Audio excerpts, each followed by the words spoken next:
Howdy. How are we doing today? Okay. Well,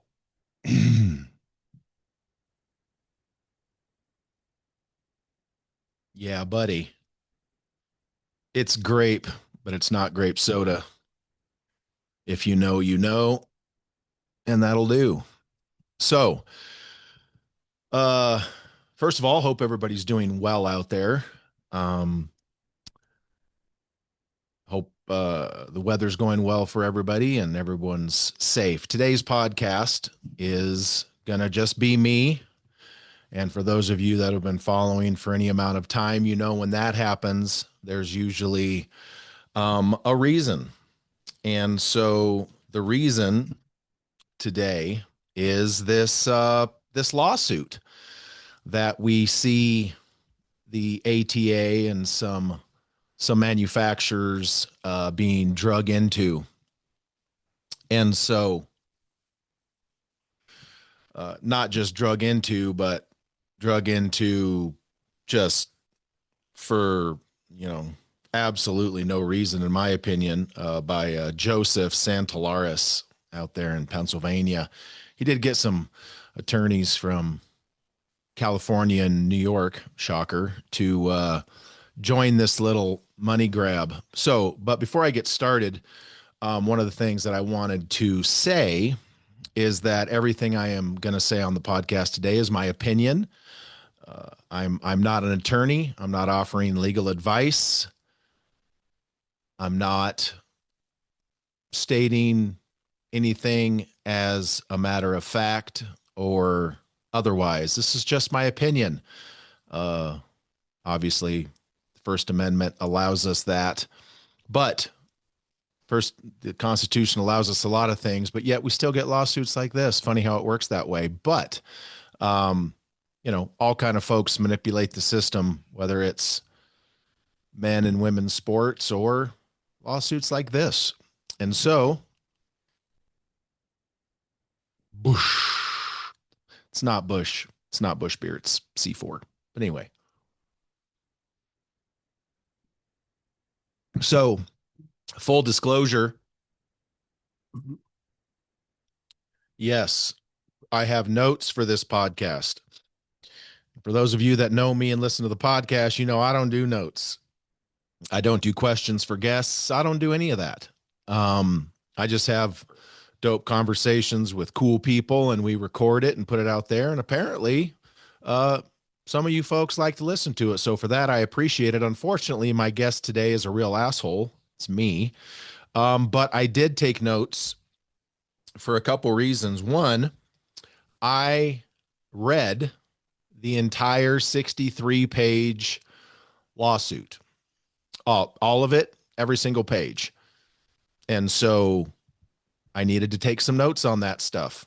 And so, that's part and parcel of it. I know most of you, all of you, are not going to read 63 pages of repetitory drivel.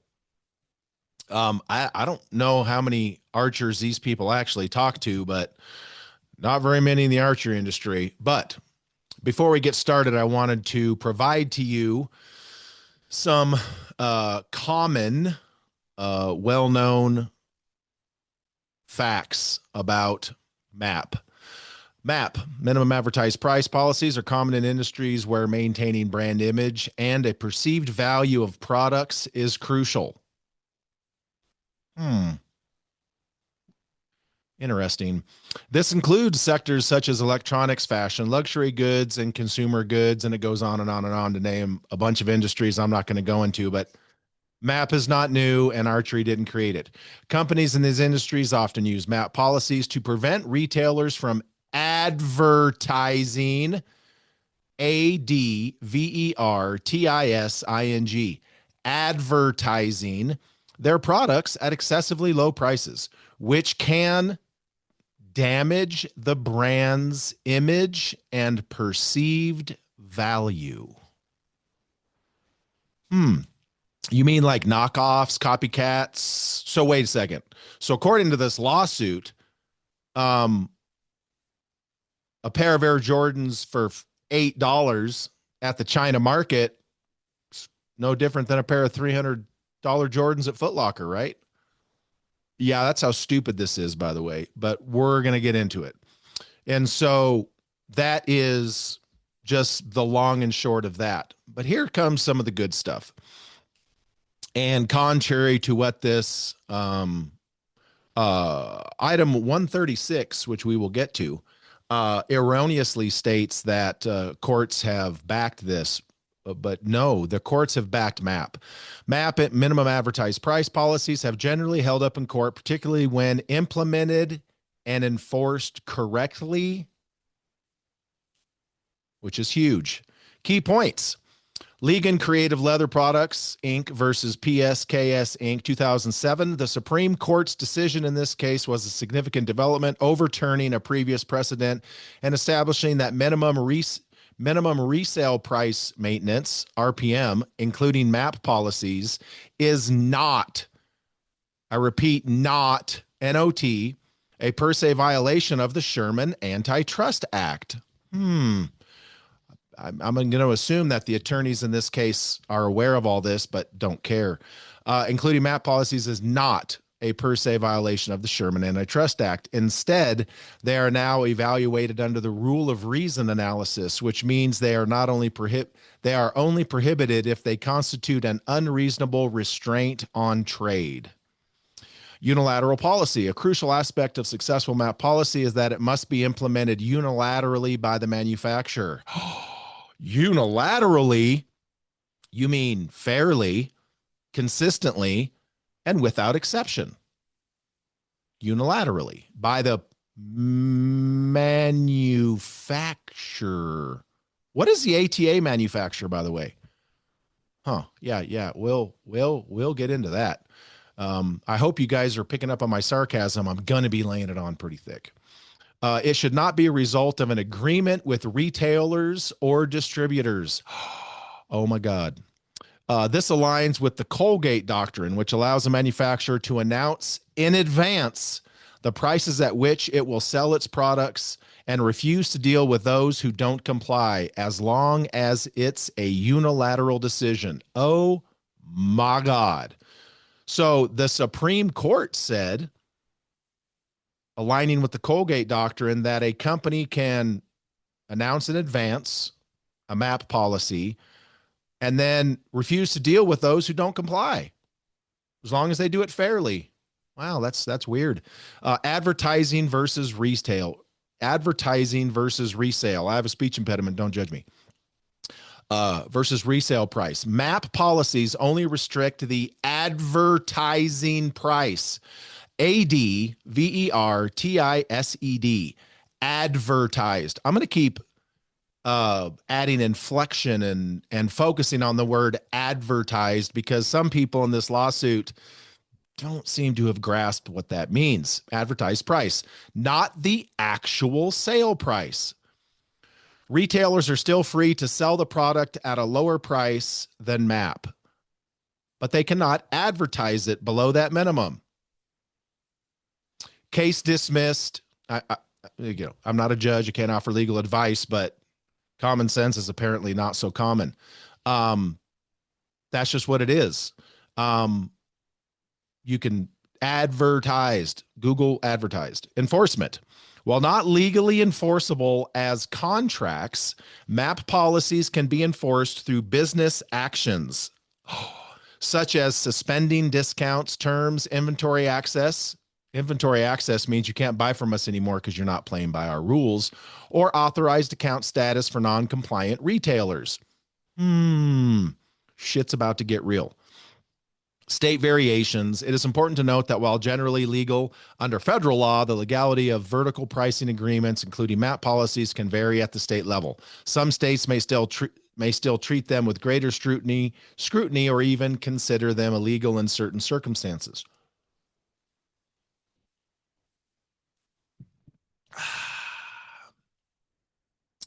Important. Antitrust laws. Companies must be careful not to engage in price fixing conspiracies or activities that artificially inflate prices and stifle competition. Clarity and consistency. A well-drafted and consistently enforced MAP policy is more likely to be upheld in court. In summary, while MAP policies are generally legal in the U.S. when implemented unilaterally and focused on advertised prices, it's crucial to understand the nuances of antitrust law, etc., etc., etc. So while we could probably technically end this podcast right now, we're not gonna. We're gonna dive into this, and so that's straight from the machines, straight from the matrix. So a lot of that pretty much already shoots this lawsuit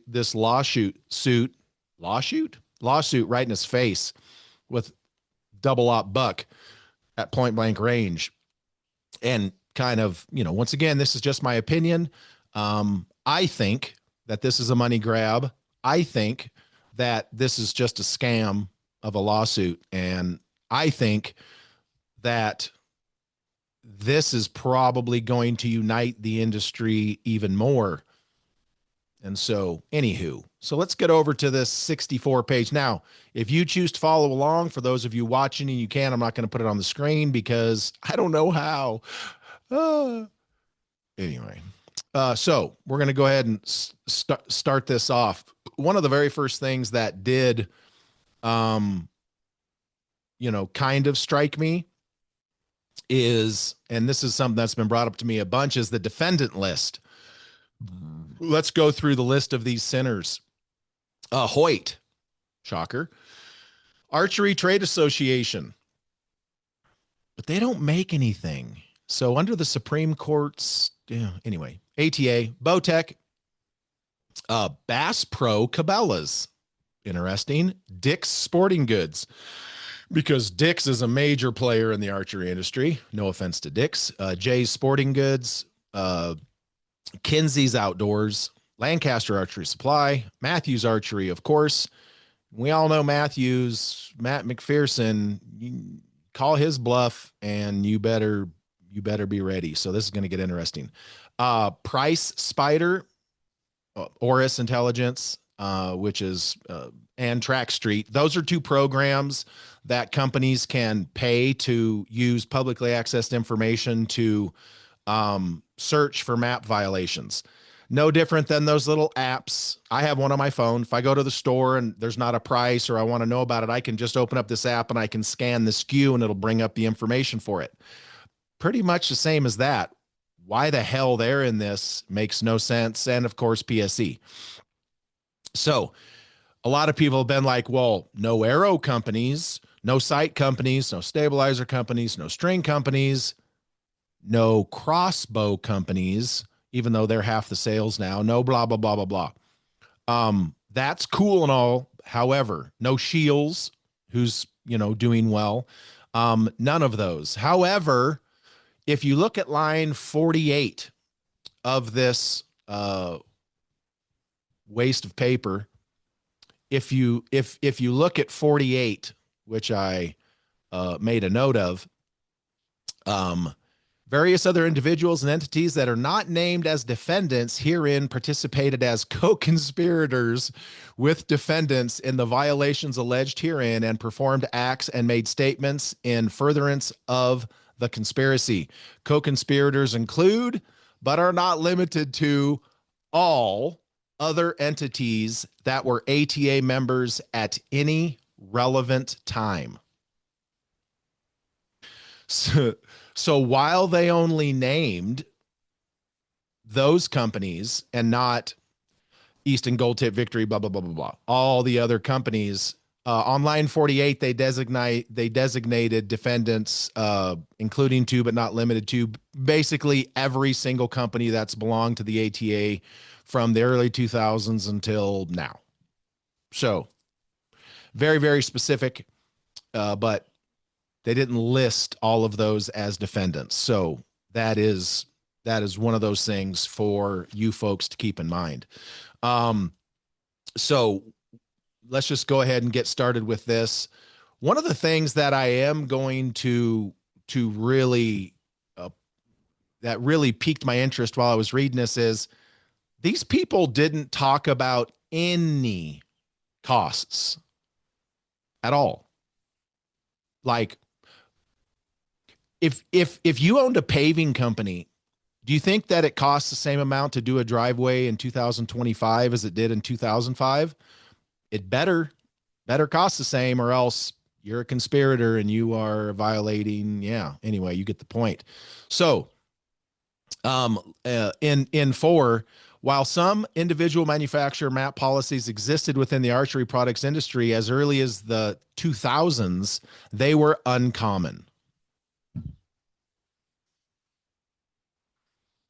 Jesus Christ, my head hurts already. Some grape C4 will help. So look, folks, here's the thing.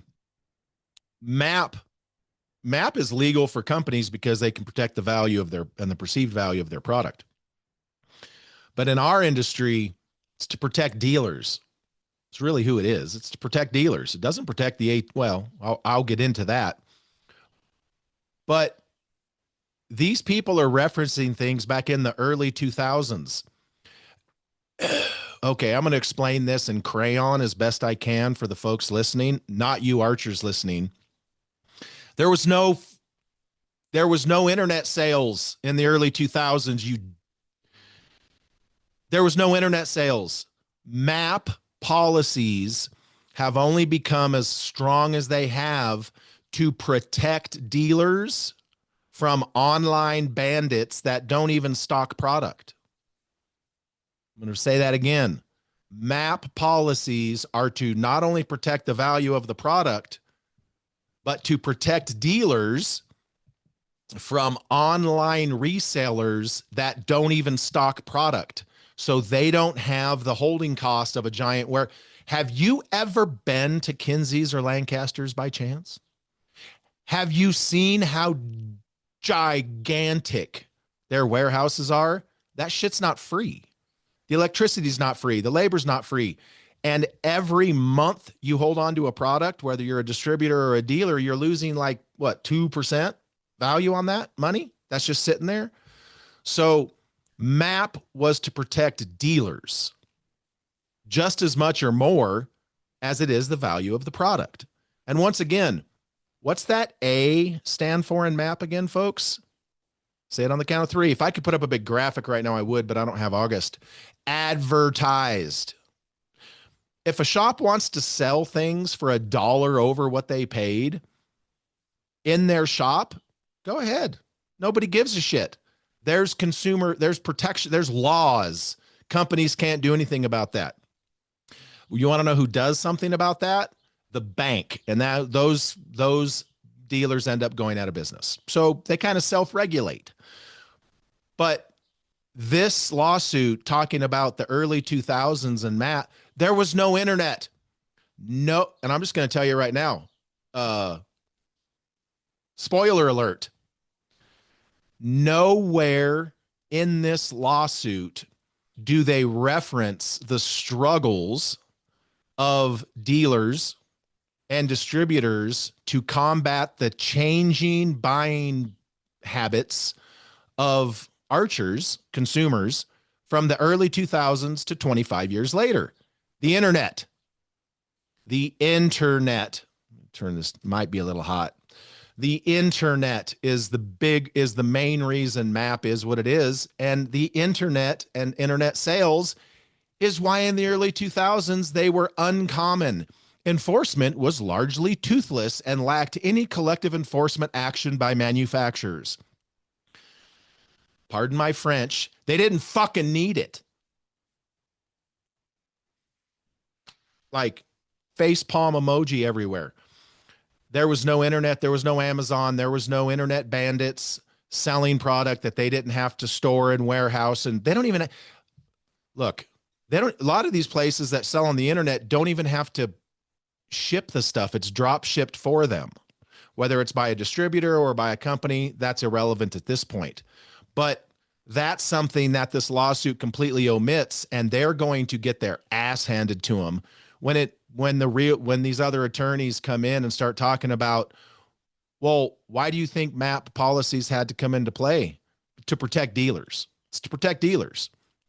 The manufacturer sells it for what they sell it for, whether it's distributor, whether it's dealer, or whether it's retail. Once the company sells it, the company made their money. The company doesn't make more money if it's sold on the internet, if it's sold at a distributor, if it's sold at a dealer. The company made their money. They're done.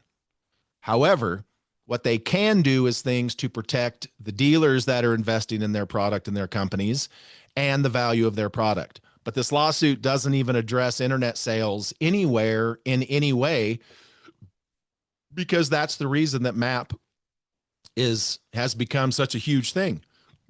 But I don't think they know that or care. It's just what it is.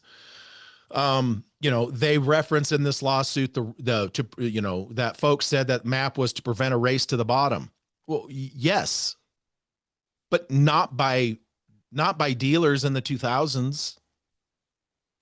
Not by dealers today, by internet sales race to the bottom.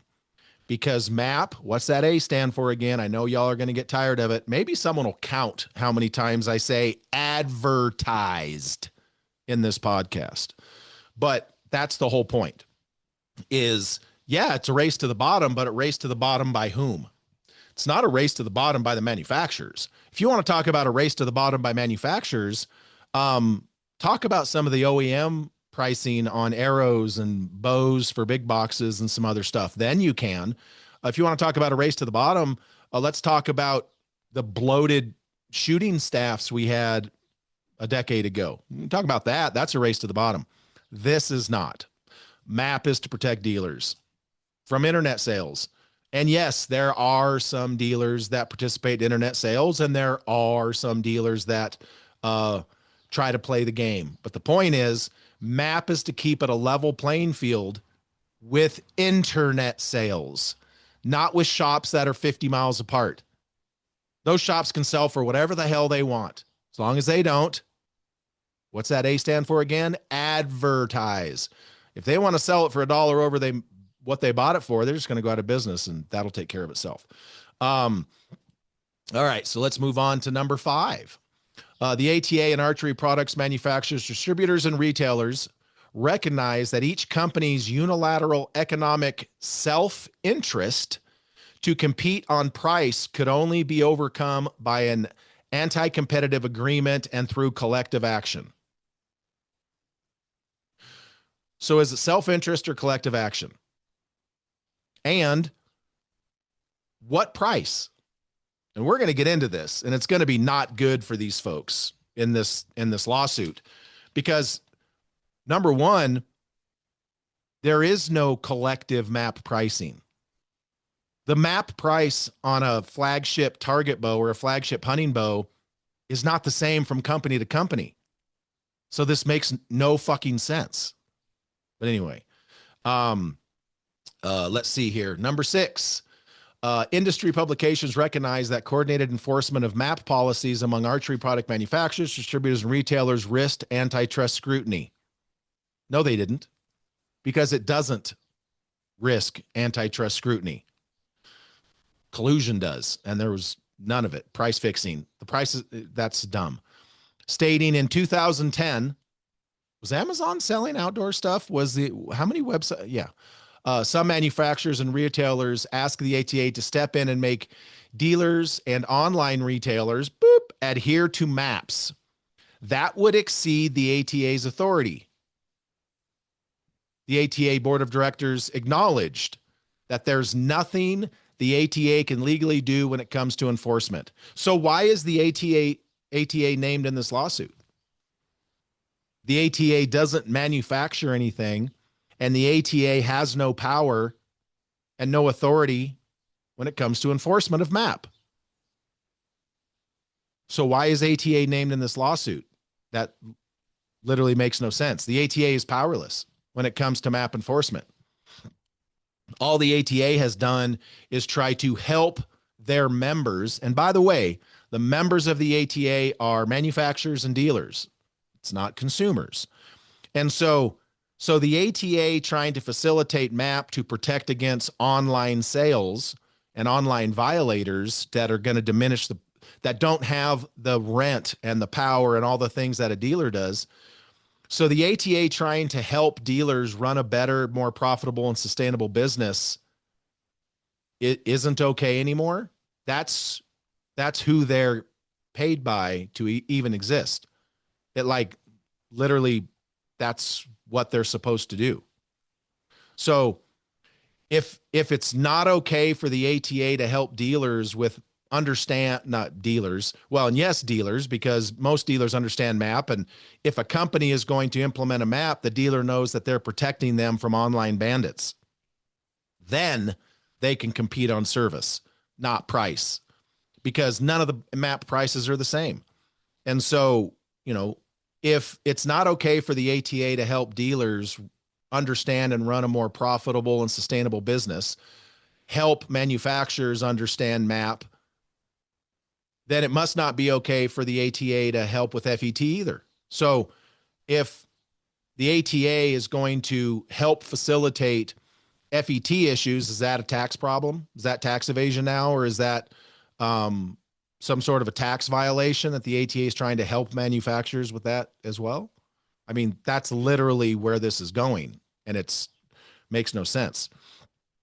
And speaking of, right in number 8, it talks about the ATA facilitating dialogue is now their definition of collusion.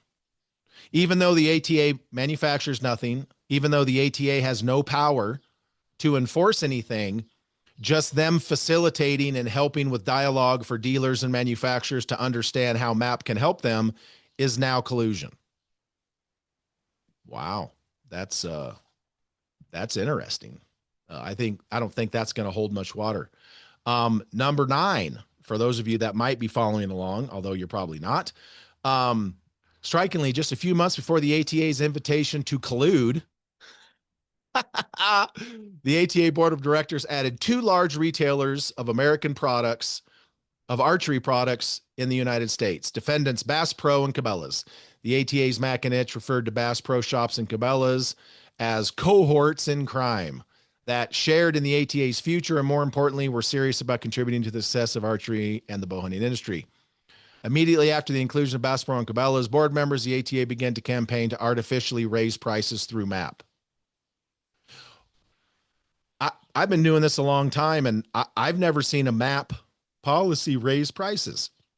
As a matter of fact, MAP is below MSRP. MAP isn't even the highest price. Some shops sell above MSRP as well. So how exactly does that work? And in this, it says the board of directors added the 2 largest retailers of archery products in the United States. Look, man, Bass Pro and Cabela's are dope. They got big stores. They have like 180 of them total. Kinsey's alone services 4,600 different business-to-business retailers. So no disrespect to Bass Pro and Cabela's, but they are by far not the 2 largest retailers. Maybe under one ownership umbrella, yes. But our regular archery shop constituency is way bigger than Bass Pro and Cabela's. If every archery shop went out of business today, we'd be done, because Bass Pro and Cabela's, they only have 180 stores. So that in and of itself makes no sense. It's weird. And by the way, to name Bass Pro and Cabela's as the 2 largest retailers of archery products, what archery products are we talking about? Can we be specific? If you want the new Carbon Hoyt, or if you want the new Lift Matthews, if you want the Carbon PSE, can you go down to your Bass Pro and Cabela's and buy those? No? Weird. There's a bunch. Look, and this is no disrespect to Bass Pro and Cabela's. Darren Hogan and Ben over there are awesome. Love those guys. Love working with them. Just walking into those. It's a destination. That's the whole point. Bass Pros and Cabela's are destinations. Pro shops are pro shops. They're a different vibe altogether. Most of the archery departments in Bass Pro and Cabela's are bigger than every archery shop you've probably ever been to, because that's a destination thing. They both do a lot of the same things, but they have different business models, because one's a destination that sells bass boats and all kinds of crazy stuff, and one is, generally speaking, a mom and pop operation in a much smaller facility. So we need all of them, don't get me wrong, but that's just the reality of that situation. And Bass Pro and Cabela's does a good job, and we couldn't survive without our pro shops, because there's thousands of them and we need thousands of them. And that's just what it is. Let's see here. Let's move on to number 11. This is just yet another conundrum in their deal with having the ATA here. It says, shortly thereafter, the ATA tweeted 3 steps to developing a sample minimum advertised price policy that linked to a now deleted article on the ATA's website titled ATA helps members develop MAP policies. In the article, the ATA reflected on the January 10th, 2015 meeting and explained, if ATA members want to control the minimum advertised price of their products, and here it comes, each business must create its own policy statement, issue it to all resellers, and then enforce it consistently and forcibly with no negotiations. The ATA is not dictating MAP. It's not writing MAP for you, and it's certainly not enforcing it. It literally says in their own lawsuit that the ATA told each business they have to create their own.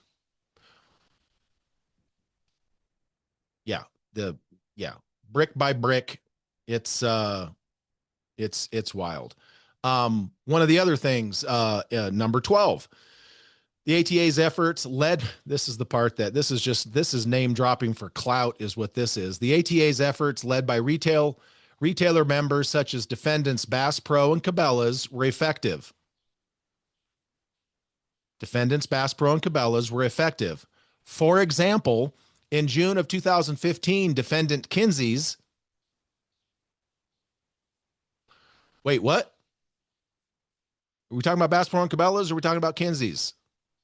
Yeah, we're playing some mental gymnastics here with verbiage. Defendant Kinsey's, one of 2 major distributors of archery products, announced that it would stand behind manufacturers and the implementation of MAP policies and would assist in their enforcement. Well, no shit. But now, mind you, now I have dealt with this many, many times personally for clients for many, many, many, many years. So I can speak with authority on this particular topic. Kinsey's has no legal authority to enforce MAP for a manufacturer. Only the manufacturer can do it. However, as a distributor or a facilitator to either online retailers or dealers, and this goes for Lancasters as well, Lancasters and Kinsey's, they can't enforce the MAP for a manufacturer, just like they can't write the policy for a manufacturer, just like the ATA said. So what ends up happening, and I've done this, I can't even count how many times. As a company A, if you see a MAP violation on Amazon, because Amazon doesn't enforce MAP ever for anyone. They won't even respond to their email. They will tell you to get bent. And so what happens is when there's a violator and they're getting their product from a Lancaster's or a Kinsey's, the manufacturer can then issue instructions based on their own MAP policy to the person that's buying their product, Kinsey's or Lancasters. So company X, company GP can email or call Kinsey's or Lancasters and say, hey, per my MAP policy, you are selling to reseller A who is refusing to honor MAP. Therefore, I am not allowing you to resell my product to that entity. And then Kinsey's and Lancasters go, okay, blah, blah, blah, blah. But it's not their decision. It's not their policy. Kinsey's and Lancasters have no legal right to arbitrarily cut someone off for MAP violations. It's the company, it's the manufacturer's policy. The manufacturer has to make that decision. Kinsey's and Lancasters are just the middlemen. So them being included, well, yeah. What do you think Kinsey's is going to say? No, manufacturers, we're not going to help you. We're not going to facilitate enforcement of your policies. Well, then guess what? You're not carrying our shit either. They're not going to do that. Kinsey's and Lancasters are doing exactly what they should do. Now, we have a lot of entities, like I've mentioned earlier, that don't even stock products. They get it drop shipped. And I'm not going to get into the programs or who does what or any of that kind of crap. But I could start an online archery store today. Now, like I couldn't because I'm not good enough on a computer. But the point is, I could work with someone to start an online store today. I could plug into a inventory program for a large company distributor, and they'll drop ship for me. I never have to touch anything. I never have to. All I do is everything's on a computer. So it's that simple. I'll tell you another story. There was one entity who's sold since, but he was extremely litigious. And when he would violate MAP constantly, and you would try to talk to him, he would threaten to sue you under antitrust laws. You can't prevent me from blah, blah, blah. Well, I told this certain individual, no problem. I don't need to litigate anything with you. I'll just cut off the entire company where you're getting your product for the company I'm representing. Ended that goddamn conversation in an instant. Because I don't need to, these companies don't have to deal with online bandits that are going to be dicks about it. They can just cut off the companies they're getting their product from. Well, you know what's going to happen if that happens? Then that middleman is going to cut off that company from buying, that guy from buying anything, and he'll be done. So Kinsey's and Lancasters are just the middlemen, but they don't have the authority to make those decisions. They can follow instructions because they're just a middleman. All right, let's see here.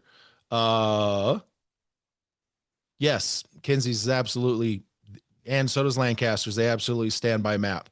Let's see, 14. This one was, I laughed out loud. This one literally made me laugh out loud. These conversations continued at the 2016 ATA members only trade show. Yeah, it's a trade show for members. That's how it works.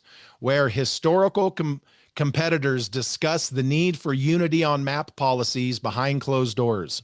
One attendee of the 2016 trade show remarked, the archery industry is united as one, understanding that we are all in this together, and that the unity is ultimately what will help us grow. You notice what they didn't say? They said unity on MAP policies, but not on a MAP policy. Why? Because the ATA has already told everybody each company has to make their own policy.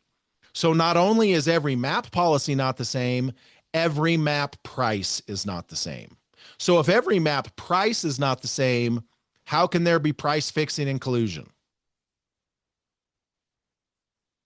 Yeah, those dots don't connect, not for anyone with common sense. And so, yeah. So let's move on to number 18. Okay. The defendant's blitz messaging and agreement to fix, raise, maintain, or stabilize prices was effective across the industry. As one retailer said in 2019, let's face it, most archery shops are in areas where bow pricing is highly competitive from shop to shop. We all want to get the sale, but fortunately, manufacturers set MAP pricing on bows, which mostly prevents one shop from grossly undercutting another on pricing. That way, we all get our piece of the pie. Bullshit. Bullshit. What's the A stand for in MAP again? advertising, minimum advertised price. Bow shops can be as competitive as they want on bow prices as long as they don't advertise them. Get it through your head. Get it through your head. There's no price fixing when you're not telling people what they can sell for if they don't advertise. That's not how that works. So either they manipulated this person's quote or that person's quote it's just wrong. How many of your local shops are advertising at that level? That's my point. So no, it doesn't mean everyone gets their piece of the pie. It means if you're not advertising, you can compete however you see fit. So that's just not how it goes.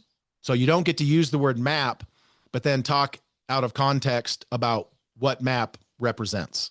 That's just dumb. Let's see here. Number 20. As a distributor, defendant Kinsey's explained on its website in 2009, MAP is the price set by the manufacturers not to be undersold. It is the dealer's responsibility to make sure you are at or above MAP on various products. ... Wonder what they left out. If your company has fallen below MAP prices, you will be restricted from purchasing these products from Kinsey's South immediately. Will you? Why are they leaving out the fact of what the A stands for? If you are at or above MAP, minimum advertised price on various products, if your company has fallen below MAP, minimum advertised prices, you will be restricted. Well, yeah, but you know who's going to restrict them? The manufacturer is, not Kinsey's. Kinsey's is going to do what they're told and follow instructions because that's their role. They don't legally, anyway, you get the point.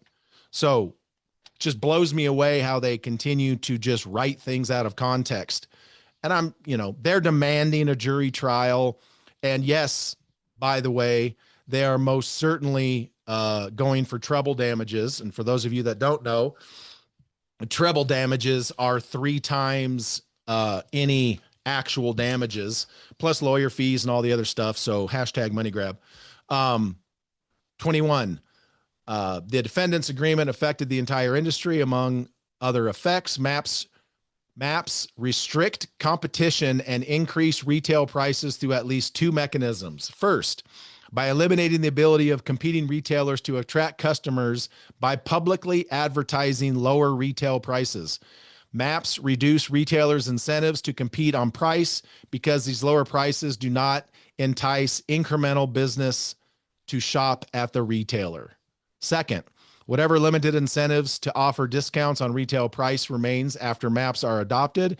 MAPs set an artificially high retail price from which negotiations are initiated, ensuring that actual transaction prices will be higher than would otherwise be the case. What fucking industry have these people been looking at, and what archery shops have they been in? Because again, MAP is below MSRP.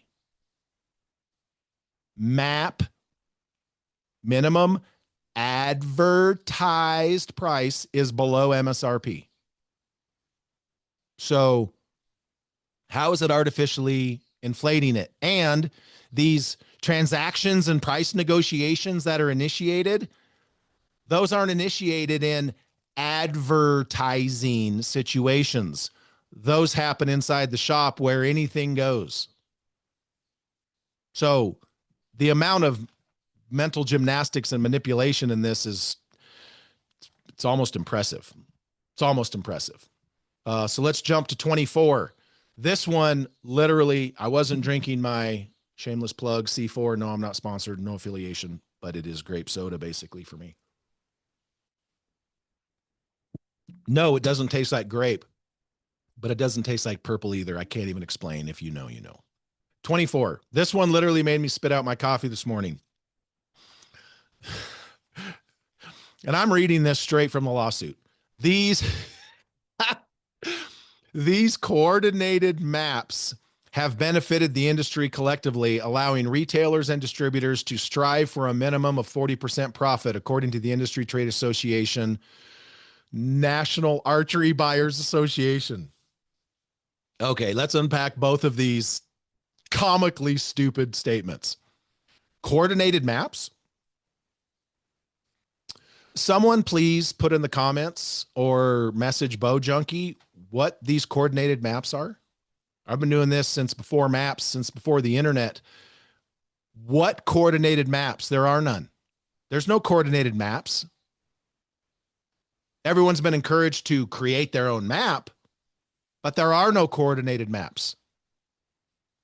Go to your local dealer and read the Matthews map policy and the Hoyt policy and go read the ATA's map policy. Oh, wait, ATA doesn't make any fucking products, so they shouldn't even be in this. But anyway, no, the policies are not coordinated.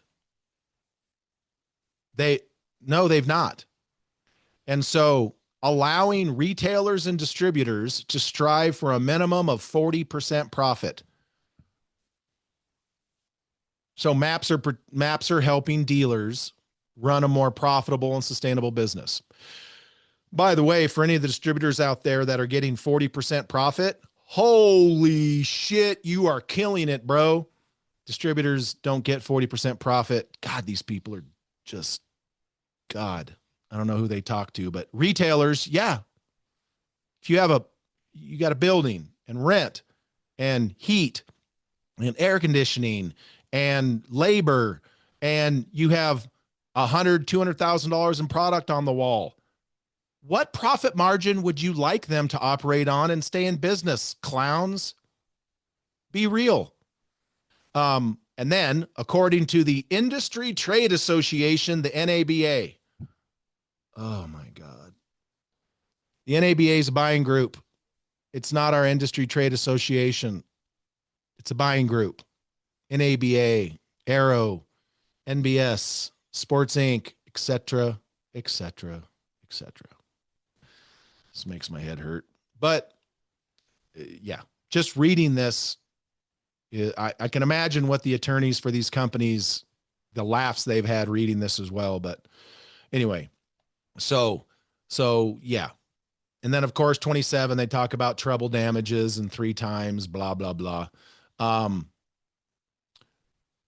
So obviously, as we talked about, they talk about the Clayton Act and some of the other jurisdictions here and whatnot, but they also talk about the Sherman Antitrust Act, but the Supreme Court already ruled on that. So, we're just going to have to see what happens. So let's go ahead and jump to number 43 for those of you following along.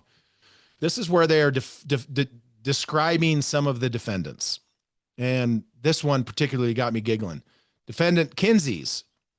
It's a Pennsylvania corporation with its primary place of business at whatever, Pennsylvania. Kinsey's distributes outdoor goods, including archery products, to more than 4,600 retailers across the United States, in addition to its own retail location and internet storefront. Someone send me a link to the Kinsey's internet storefront. Lancaster's has an internet storefront. We all know that. We all shop there. We all have shopped there for literally ever. Lancaster's created that model. Kinsey's does not follow it. I don't know where y'all got your information, but someone take me to the retail internet storefront for Kinsey's.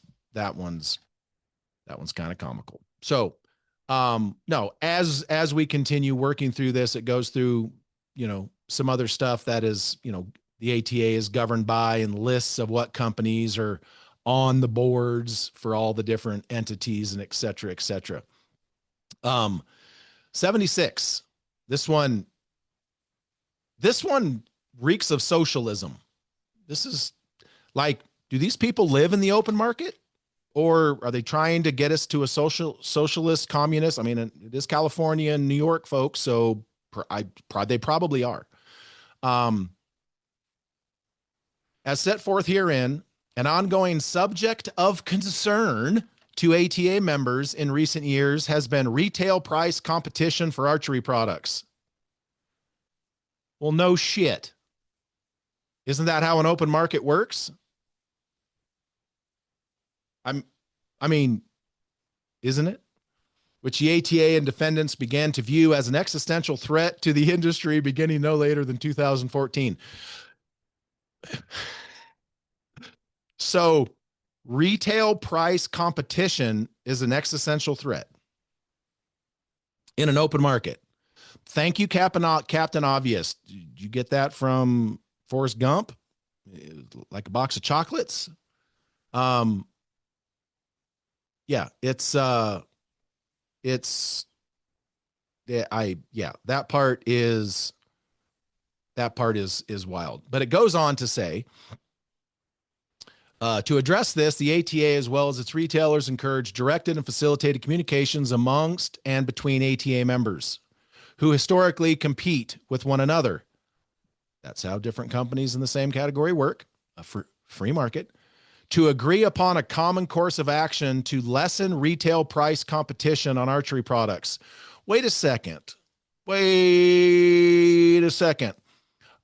They've spent 75 line items talking about how MAP increases.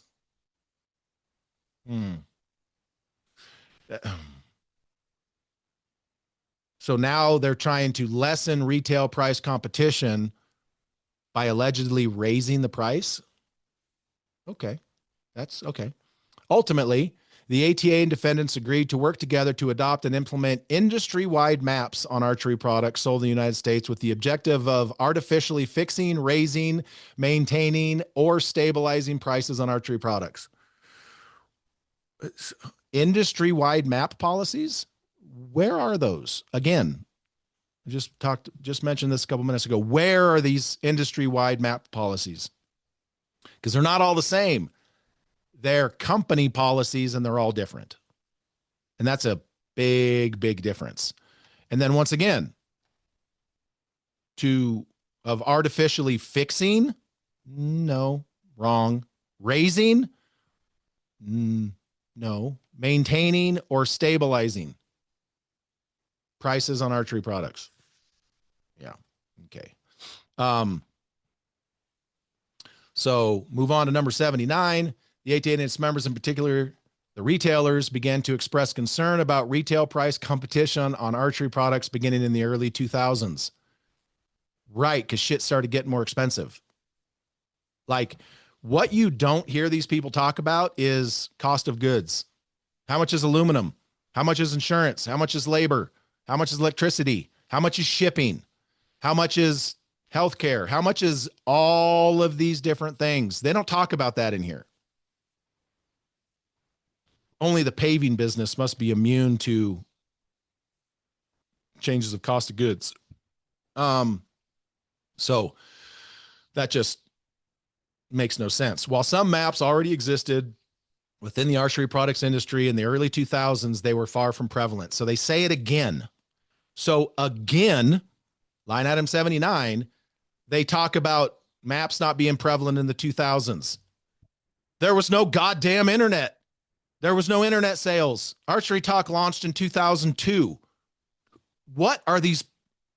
Oh, I mean, this is a special level of Riri. I mean, let's just be honest. Just wild. Line item 82, of course, they talk again about how the ATA has no power, how the ATA can't do anything with enforcement. The ATA can't do anything. So the ATA is named in this by facilitating conversations and dialogue and trying to help dealers be more profitable and sustainable, and by trying to help manufacturers not only protect the value of their product, but protect their dealers as well from online sales, not from each other. But apparently that's, that's a whole nother thing. Jump down here to 94. And yeah, I'm skipping over a bunch of stuff that was just quite frankly redundant and kind of dumb in my opinion. So 94, also in the ATA article, Marty, former owner of Archery Headquarters and president of the Archery Retailer Group, Arrow explained that many dealers might not know how to price certain products, but MAP helps them learn what profit margin they need to make their business survive. Reflecting on the benefits of MAPs, he urged manufacturers to approach this problem like it's enforceable and be determined to enforce their policies. Okay, let's dig down into that a little bit. Like, look, there is, like, just off the top of my head, you got, Eddie down at Arizona Archery Club, Jimmy Despart out at Bullseye Gyms, Wayne Endicott at the Bow Rack, Rob Morgan out at Superior. You have a pile. You got Joe up at Archery World. You got, Josh, JJ up there in, I think, Spokane. He just opened one in Tennessee. But you have, Jake out there in Michigan. There are some incredibly savvy, some incredibly forward-thinking and up-to-speed dealers, son. And then we got dealers that can't open an email. And we got dealers that don't understand the overhead issues. They don't understand that when you buy X number of product and it sits on your wall for a year, you've lost 20% of your money on those products before you even sell them. They don't understand why you don't put things in why you don't bring bows behind the counter and put them in your bow press without an invoice, because then your insurance. So yes, they don't understand a lot of the entrenched costs, or they get done with their quarter of their year and they go, man, I killed it this year. And then they look at their profitability and they go, what the F happened? So now the ATA is bad and for wanting to help dealers business survive. That's their effing job. That's their members. How is that bad? But according to this lawsuit, can't be doing that. Blows me away. Get down here to 100.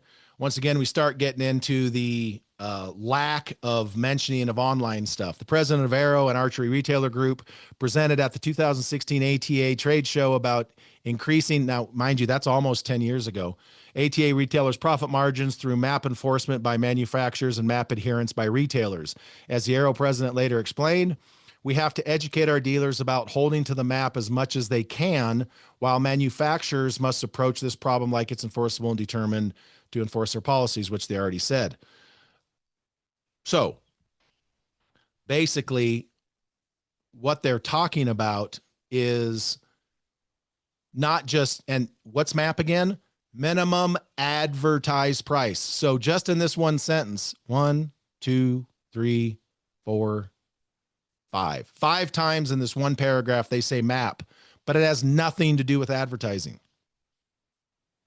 Now, minimum advertised price is just that.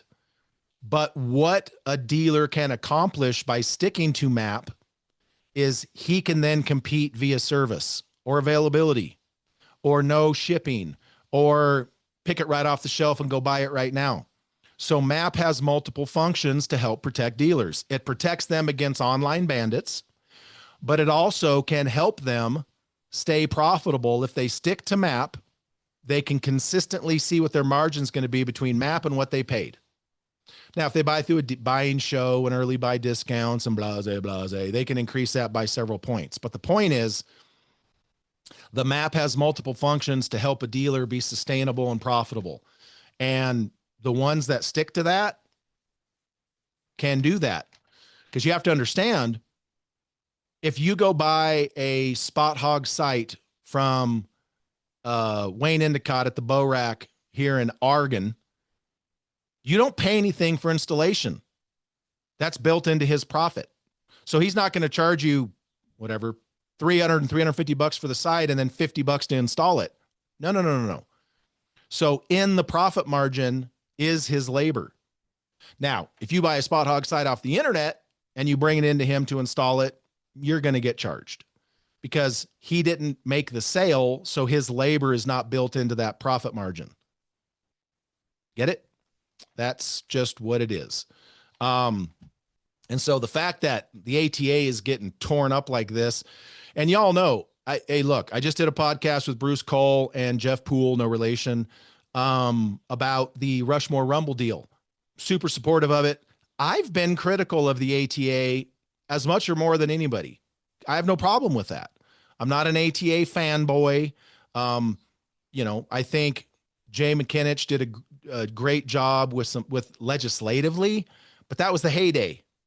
Like, could have done anything. Shit was popping. The ATA was popping. Like when you opened up the doors of the ATA 15 years ago, you could feel the wind from the mass of humanity that was flooding through the doors. You open up the doors now and like 50 people walk through. It's not the same. So hopefully Jeff Poole can revitalize that. But I've been very critical of the ATA forever, so don't think I'm a fanboy. But the fact that the ATA is getting ripped up, that the fact they're even included in this is comical at best. But the fact that they continue to try to help dealers run a better business and be profitable and sustainable, help their members, is wild to me. It's like it's just a lose-lose for them. Like no matter what they do, they got people like me ripping them up for not helping, and then they got this clown show suing them for trying to be helpful when they have no power. I mean, in order for you to understand how much power the ATA power, I don't know if it's power. No, it's not influence either. Control or enforcement. To give you a basic idea, hold on. The ATA couldn't even convince bow companies to keep releasing all their flagship bows at the ATA. Why? Why isn't that in here? Why? Because some bow companies started releasing their bows early before the ATA show, when they'd write $1 million, $2 million in orders, and then the same dealers would come to the show and tell other dealers, "Oh, I wrote with company A in November. I already ordered a bunch of those." And then the other company's like, "What the shit?" So then all the companies started backing up. And I can tell you a story under the previous president, Matt Corman. There was a particular company out of Arizona that somewhat agreed. So they didn't release all of their bows early. They saved some and released those at the ATA per the ATA president's request. And they got pegged for it. A couple $1 million in sales they lost by doing that, because dealers had already blown their wad on other stuff. They're like, "Oh, I'll revisit it late summer." Yeah, I literally watched firsthand a super old dude that rides horses want to literally fight the president of the ATA right in the middle of the aisle.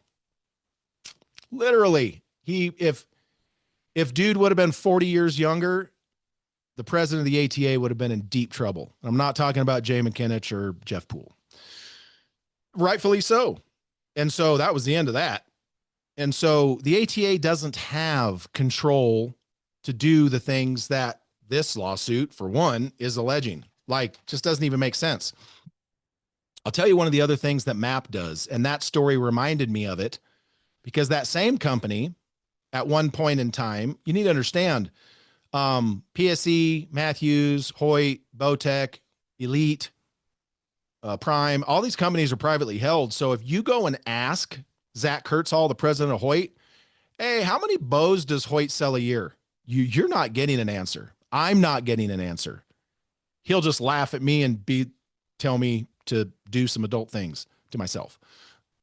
We're friends. It's a joke. He probably would, but that's not the point. If you talk to Joel Maxfield, or if you happen to talk to Matt or Brad or Derek, and you say, "Hey, how many bows does Matthew?" They're not telling you. It's private information. But if you add up every bow PSE, Matthews, American companies make, there's companies in China, that one company in particular, that sells 10 times more bows than all the companies here combined.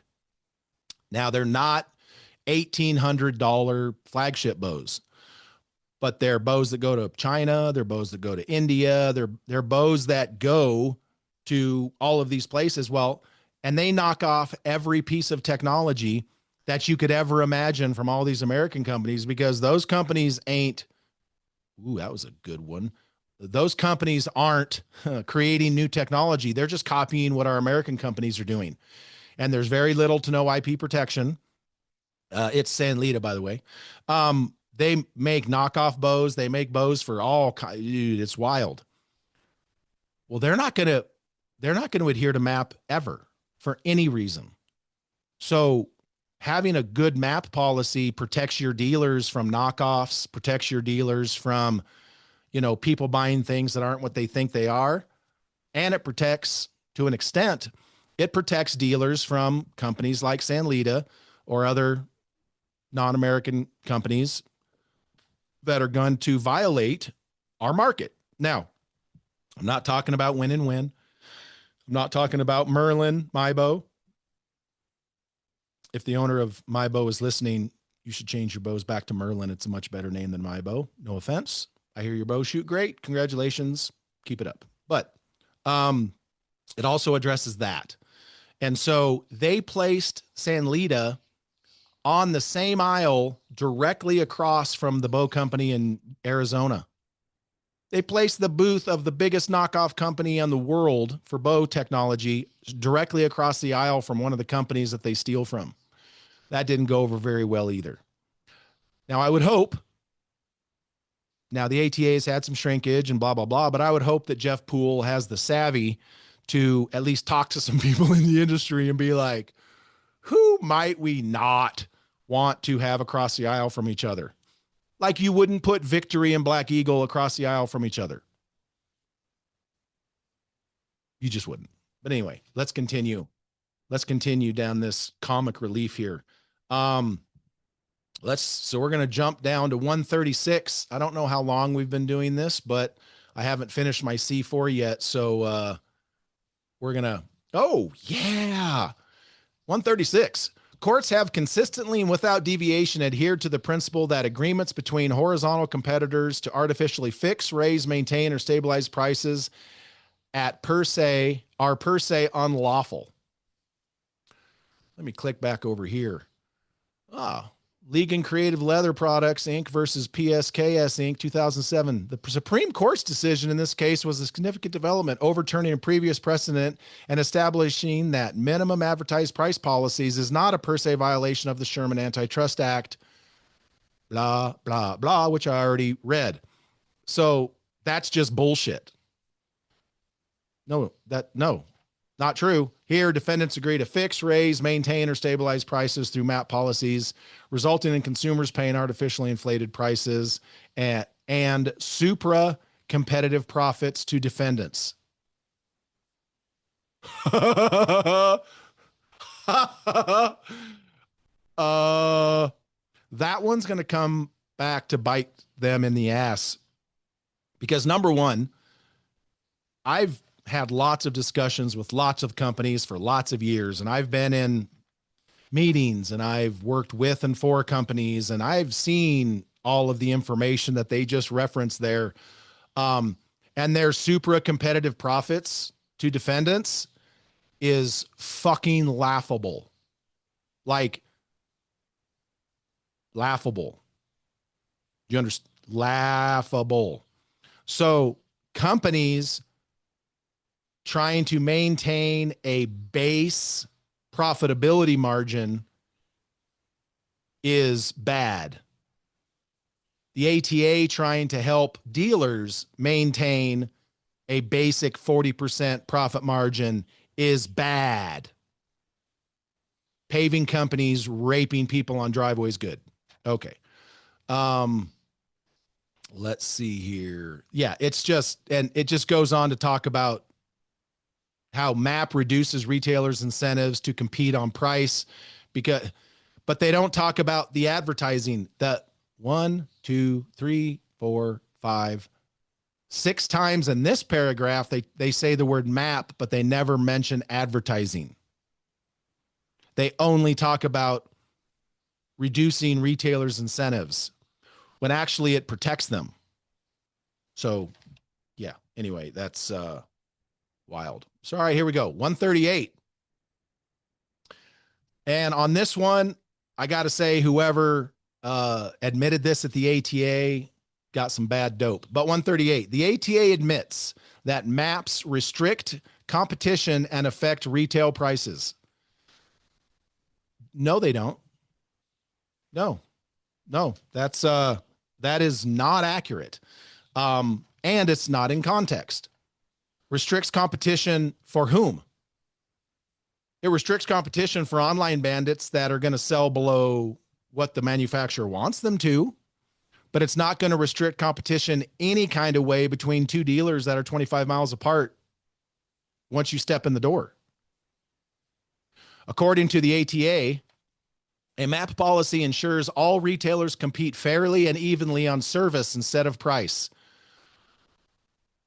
No. MAP, minimum advertised price.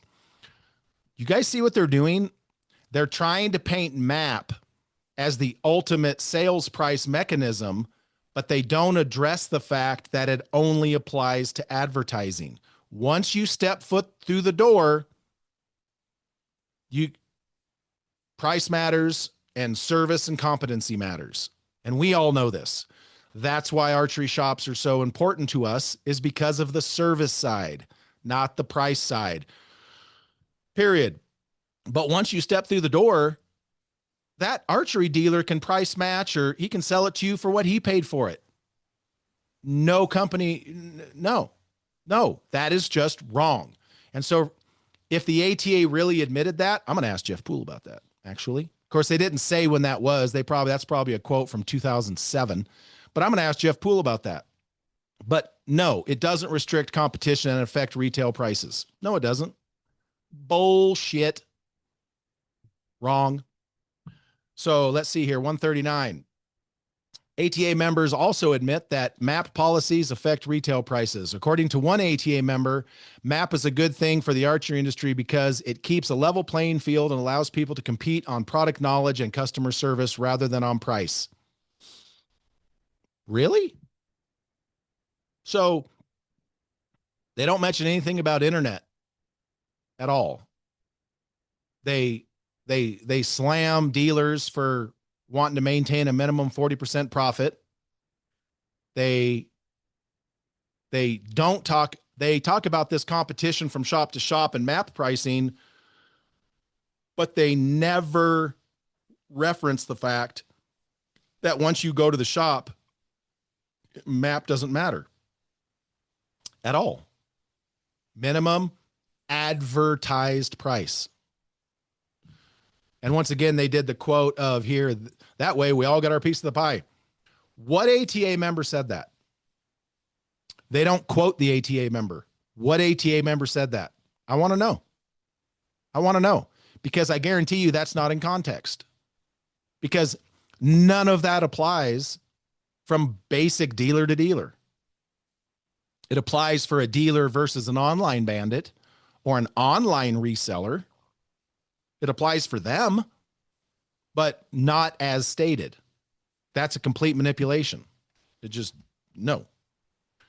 All right, let's go to 147 here. All right, 147. Because defendants conspired to raise prices, which is fucking hilarious. Because defendants conspired. So you're saying that every single company that has been or is a member of the ATA conspired, which means worked together. Have these people ever been to a planning meeting or any of the forums or groups, the engineering, any of the stuff that the ATA puts on with all the companies, or at least the representatives of some companies in the same room? You can't get them to agree water's wet. I've seen it. I've been there. You can't get all of these companies to agree the water is wet. And these people are trying to say that there's been some decades-long conspiracy to raise prices? What? That's the dumbest shit I've ever heard. Because defendants conspired to raise prices through the adoption, implementation, and enforcement of MAPs on the archery products market in the United States as a whole, it is appropriate to analyze the competitive effects of the MAP policies on this market as a whole. That is, you notice that they keep saying on this market as a whole, but they never mention internet sales. They never mention internet bandits. They never mention online only retail resellers, which is the real issue. They never mention that because it would completely blow their argument out of the water. So are you ready for this? Effects of the MAP policies in this market as a whole. That is, grouping these products into a single product market allows for an efficient analysis of the competitive efforts of the industry-wide maps without any analytical difference. Have these people looked at the number of SKUs that continue to just pour out of companies these days? A single product market. So you're trying to take they're trying to group all of these products into a single category for an efficient analysis.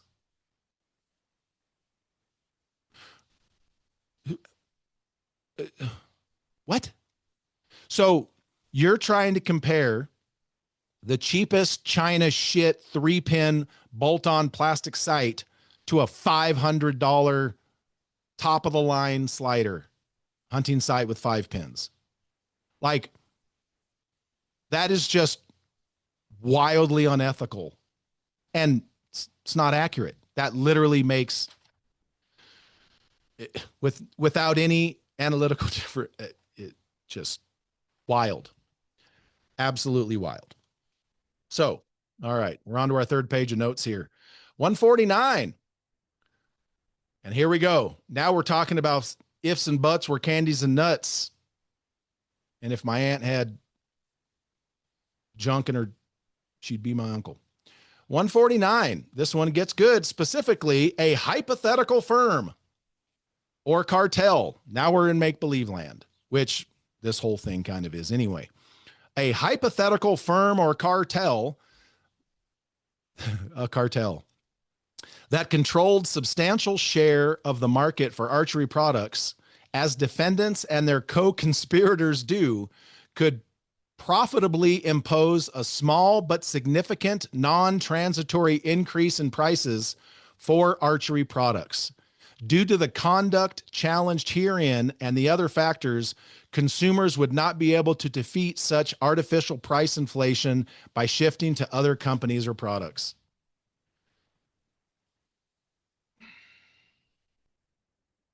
Mike, did you hear that?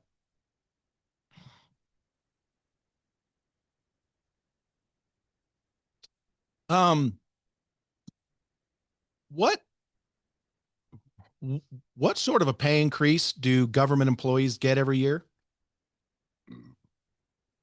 Cost of living. They get a cost of living raise. Good companies give a cost of living raise as well. Why do they give that raise? Because the cost of living continues to go up, whether it's inflation, cost of rent, cost of housing, cost of gas, cost of food, cost of clothes, cost of, you name it. The cost of living continues to go up. So let's just take the last 20 years. What's 20 times 3? 60% cost of living increase from 20 years ago to today. But our hypothetical make-believe Fantasyland firm or cartel is immune to that. So once again, they don't talk about the cost of aluminum, the cost of steel, the cost of tooling, the cost of labor, the cost of insurance, the cost of rent, the cost of leases, the cost of electricity, cost of lubrication oil for CNC machines, the cost of shipping. Oh my God. Insurance for employees. Never mind federal and state taxes that are just Now, obviously, the tariff thing was resolved because we saw the announcement today that the Chinese tariffs are going to drop down significantly to about 50.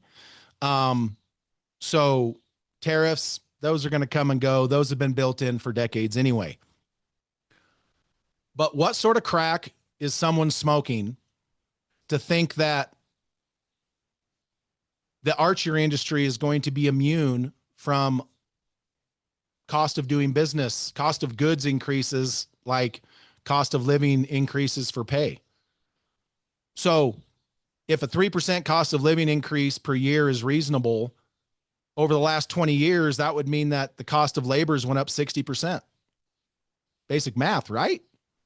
Or are the companies assholes if they don't give a cost of living increase every year? So even if we cut that in half, that's 30%. Have wages went up 30% in the last 20 years? Asking for a friend. So this fictitious hypothetical firm or cartel they're talking about, it's actually them. That the hypothetical firm or cartel is trying to extort money out of the archery industry, the ATA and all these companies. It's my opinion. Under the First Amendment, it's my opinion. The item number 149 specifically, yes, there is a hypothetical firm or cartel that is specifically trying to extort money out of the archery industry right now. So that just is what it is. But they don't mention any of the cost, any of the increased costs of doing business in any of this. And then they say that consumers would not be able to defeat such artificial price inflation by shifting to other companies or products. Well, that's bullshit. You ever heard of the used market? Or maybe if you can't afford a Lamborghini, you need to buy a fucking Toyota. Just saying. If you want a $2,000 top of the line RX-9 Hoyt, or a bad boy Lift, or a Carbon Mach, if you want any of those and you can't afford it, then maybe it ain't for you. Everything ain't for everybody. I mean, when someone at the gym complains they can't rep out 315 on bench, no one gives a shit about it. No one feels bad for them. I certainly don't. But it's for me. But it ain't for everybody.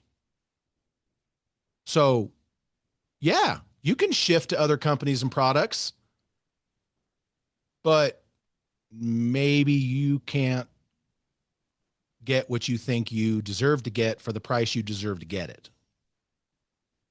That's the open market.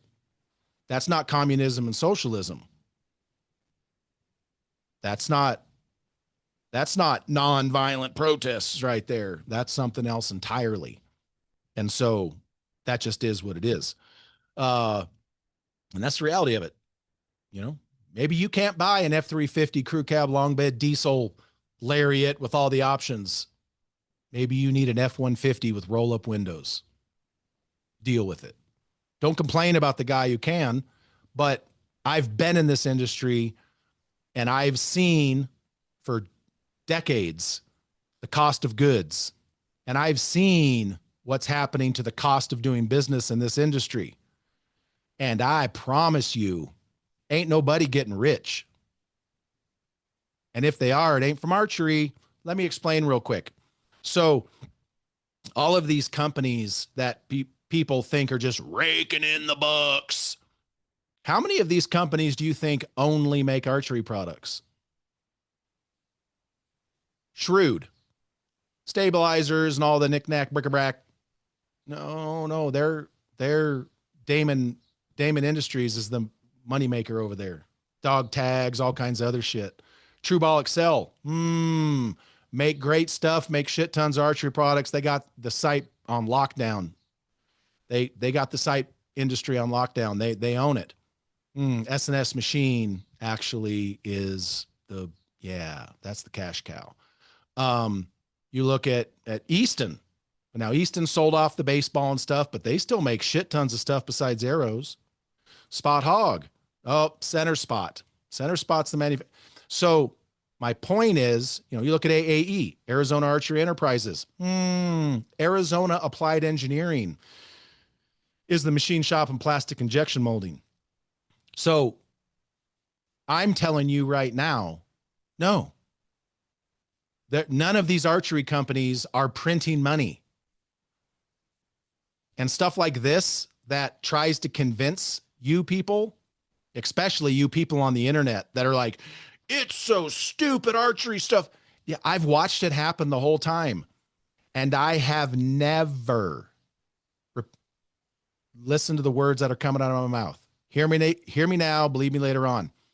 I have never seen a company intentionally gouge on margin for greed. Ever. Do you want to know what I can tell you? I can tell you that I've seen a company make a accessory for a product and price it off of their basic standard margins, and it be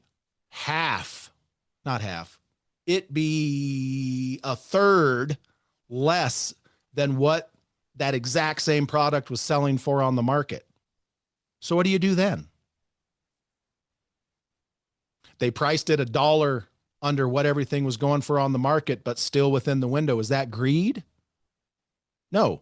The rest of the market is making or buying that product from somewhere and then working the normal margins. But the normal margins are the normal margins, and I've never seen a company intentionally gouge on those margins. Guess what else I can tell you? What was that cost of living increase we talked about again? So any company that hasn't raised their prices the last 5 years is messing with their own bottom line, because the amount of that things have went up in cost, generally speaking, even before the COVID, the virus that killed humanity, and we've restarted and made up pretty quick ground because, like Joe Rogan said, during coronavirus, we lost some really good people and they're still alive. But besides that massive increase in costs that hasn't went away yet, by the way, use your brain. Even before that, we would schedule price increase every 2 years alternating. So raising prices is part of life. It's part of doing business. But these guys don't seem to understand that. My question would be, what was their attorney's rate 20 years ago versus what their rate is now? Why is it so much more? That's fucking weird. Okay. Let's see here. 152. This one is kind of funny too. Further, 152. Further, the very nature of defendant's conduct was secret and self-concealing, inasmuch as defendants hid their horizontal price-raising agreement and simply called them MAPs, when in fact they were collusively established policies aimed at artificially raising prices and restricting competition at the retail level.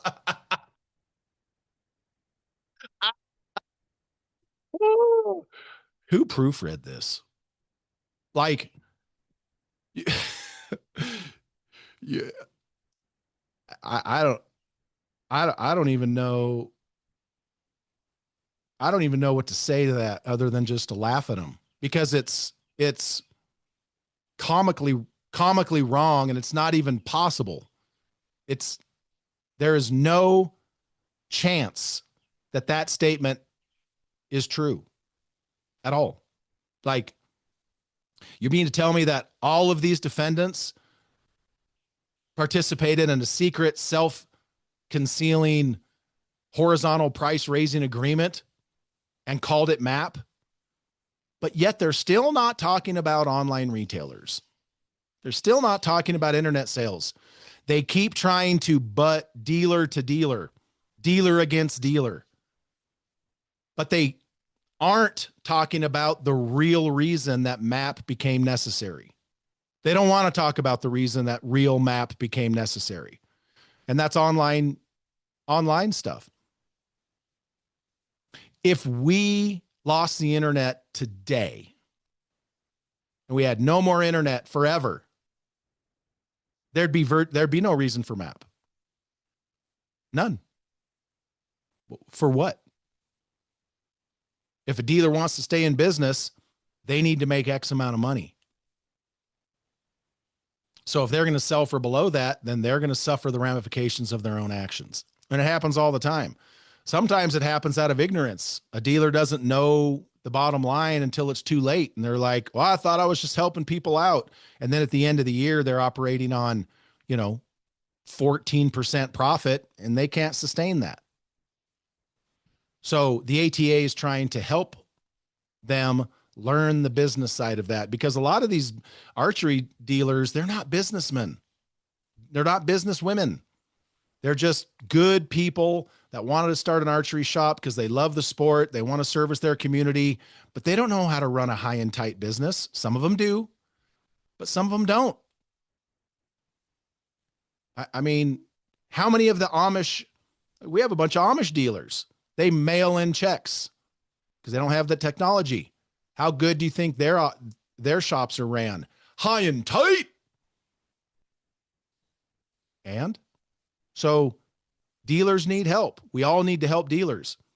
And the number one thing that a manufacturer can do is keep online retailers in check so that they can't undersell a dealer. So then the dealer can sell product based on service.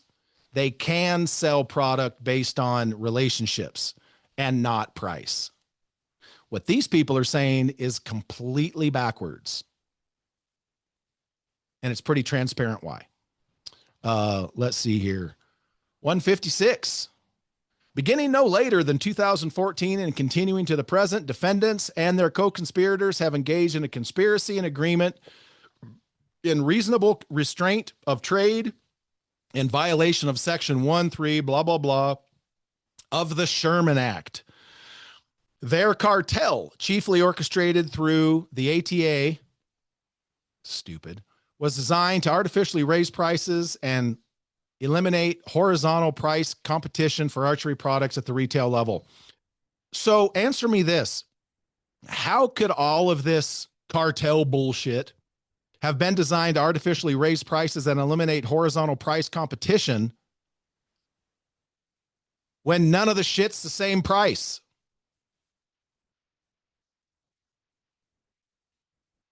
Waiting. If you want a top of the line Spot Hog or a top of the line True Ball Excel, if you want a top of the line Dialed or a top of the line, hold on, UltraView. It was right on the end of my tongue. But they're not the same price. So how the shit is there going to be price fixing to eliminate horizontal price competition when none of the shit's the same price? If you want a top of the line Hoyt or a top of the line Matthews or top of the line PSE, a top of the line Bowtech, top of the line Elite, they're not the same price. So what are you talking about? That doesn't even make any sense. Oh, violation of the Sherman Act.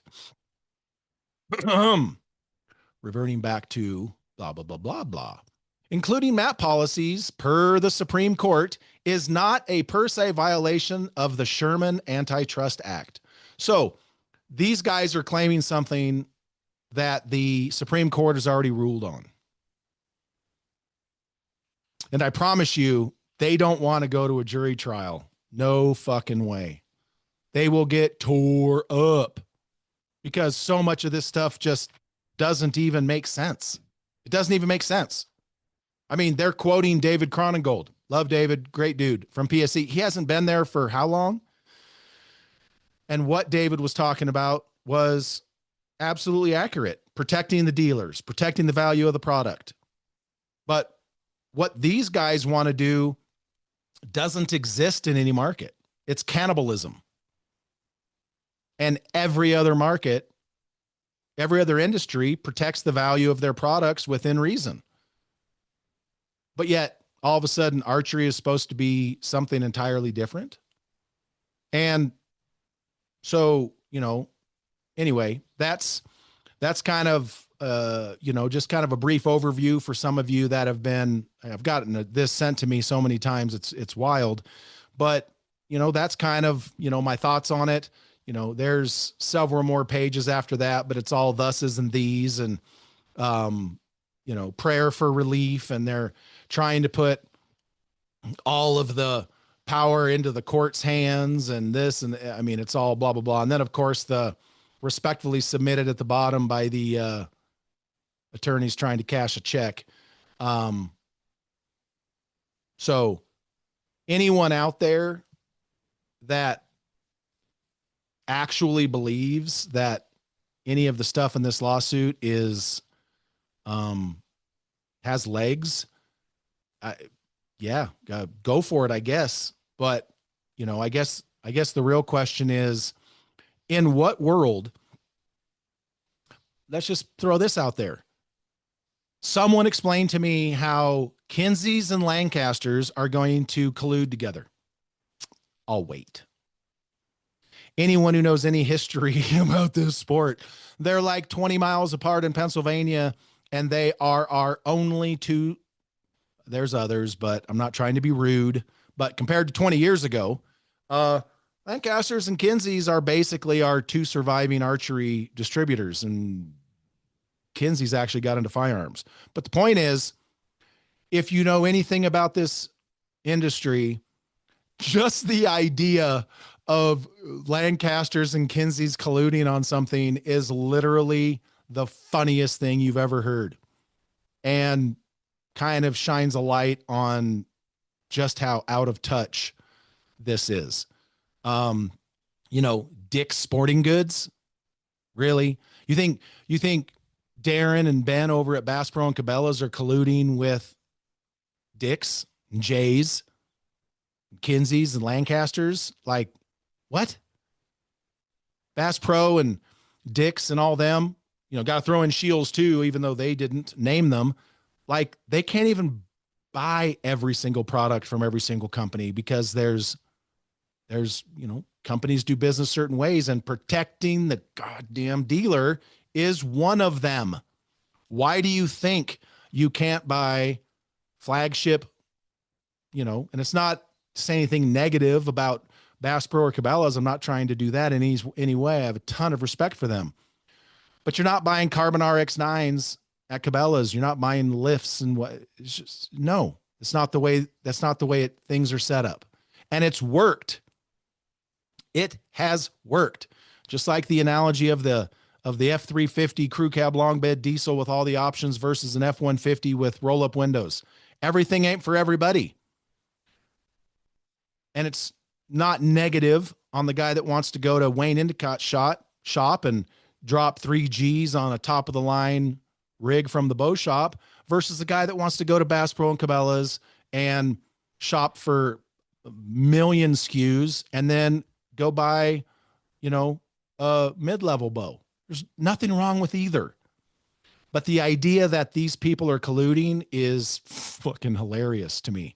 And then you're including Oris and Track Street programs that just pull data off the internet. They colluded. The fuck out of here. But anyway, that's kind of my thoughts on the lawsuit. I figured I would do this podcast rather than answer the questions individually, other than to LOL it. Like I said, I'm not an attorney. There was no legal advice contained in this podcast. This was simply the opinion of Greg Poole, an individual, United States citizen, born in 1970,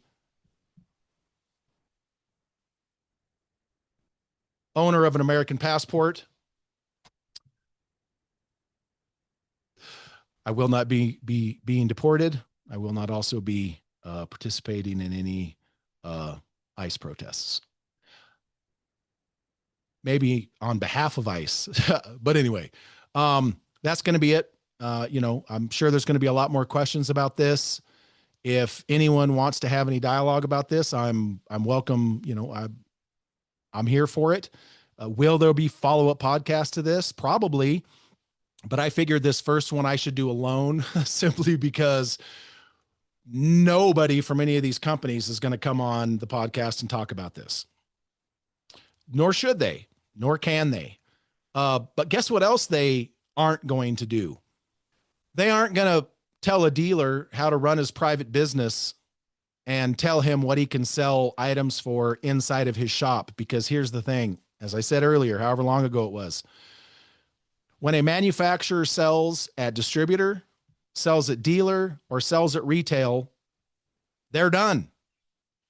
They made their money. They made their profit margin based on whatever that sales price to that individual was. If that's a reselling entity, so be it. And they don't care what you sell it for after that, as long as you're not advertising it below that price, because they need to maintain the value and they need to protect the dealers, because without dealers, we are we're done. We're done. We have dealers that come and go. We have some amazing dealers in this country, archery country down in Texas, crushing it. They are absolutely crushing it. Love those guys. I shot with one of their guys in Vegas. He's not why I shot bad. I am why I shot bad. But great guys, great shop down there. They're doing a great job. And I named, 5, 6 shops that I just know off the top of my head that are great shops, but there's way more than that. But without the archery shops, archery's dead. And so MAP came to the forefront as as manufacturers' only way of protecting dealers from Amazons and other online entities that don't have to stock the product, so they don't have to have as much of a profit margin. A guy who's just behind a computer selling shit and it's getting shipped by a third party or whoever, he can work on 18% profit, half what a dealer does, because he has no overhead. He has a computer and internet and his time. But he doesn't touch the product. He doesn't package the product. He doesn't build the product. He doesn't ship it. He doesn't do anything. He enters on the computer and someone else builds it. Someone else ships it. Whether those two are the same or not, it's not the point. But that's what it was for. It's also so. That's not proper. Also so. That's not right. But anyway, it helps dealers have some way of projecting margin, projecting profit. Now, all of their bills they have and that kind of stuff, but they at least know if they sell at MAP and they buy at this, they can look into the future at what their business might look like at a certain level of sale quantity. So there's lots of reasons for it. The counterfeits, the, technology stealing companies, et cetera, et cetera. So MAP is good. It just needs to be enforced unilaterally. Companies need to enforce it strictly. And the companies that I work with do. Most of the companies that I know do. There are some companies that don't. And that's why a lot of dealers won't work with them. So if you're a dealer, why would you tie up 20 grand of your money on the wall and product if they're not protecting the price and value of their own product and someone can buy it on the internet for $25 less? That $25 was what was going to pay you to install it. So it's not rocket science. It's really not. But when you have people that are just trying to cash a check and extract money out of, things like this, and that's why, there's been lawsuits for MAP and other industries, and it always holds up. Supreme Court has said so. There's no violation of the Sherman Act. I've been in this thing a long time. I have never, not one single time in my life in this industry, 25 plus years, seen companies collude in any kind of way. Like emailing or phone calling or texting and, hey, we're going to, no, that's stupid. And like we said, the ATA has no power. They have no influence and they have no enforcement. So the ATA is just trying to help. And they're getting sued for that. I have said for the longest time, the biggest problem in archery is archers. And this dude, Joseph's certainly an archer. And I'll just leave it at that. So anyway, that's going to be it for today. When something comes up and anybody else wants to have any dialogue about this, uh, including, but not limited to, like, look, I don't discriminate. Well, that's not true. I discriminate equally. I discriminate equally. So with that being said, if any of the folks who signed the bottom of this on May 30th want to come on the podcast, I'll be your Huckleberry. You want to come on here and have a conversation? Okay, let's do it. I ain't scared. Just know that I've been around for a minute. I know a thing or two because I've seen a thing or two. I've even done a thing or two. But I've never colluded. I've never price fixed. And I've never done or seen any of the things that they are claiming are happening with every company that has or ever been part of the ATA. That's just hilarious. But anyway, all right, folks, that's going to be it for this podcast. I'm curious to hit stop and see how long this thing lasted. I really don't know. Got about a third of my energy drink of my C4 grape, atomic grape left. So I don't know how long it was, but anyway, that's going to be the podcast for today. Hope everybody can listen to this. And if you follow along with the link for the lawsuit, you can, cool. But I just tried to hit some of the highlights, or I should say lowlights. And, you know, it kind of explained from not only my point of view, but from my personal opinion, my personal point of view and experiences in the industry. And having done this as long as I have, and I've been in lots of these kinds of meetings, I've never, ever heard anything even close to what they're talking about. And had these people been in some of the meetings I've been in the last 25 plus years, they would know it's like herding cats. We can't even fucking agree on a schedule. Can't agree on a, you're not going to get all of these companies into the same room to agree water's wet. I said it. I mean it. And so it is what it is. But hope everybody out there is having a great week. To all the fathers out there, I don't know if I'm going to throw down another podcast before Father's Day, but just know it's Men's Mental Health Month.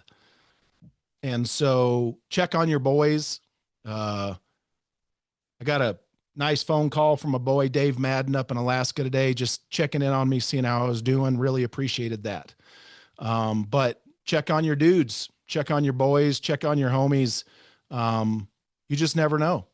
You really just never know. So hope everybody has a great Father's Day, and be safe out there. No matter what you're doing for Father's Day, you guys know the drill. We want to hear from you, not about you.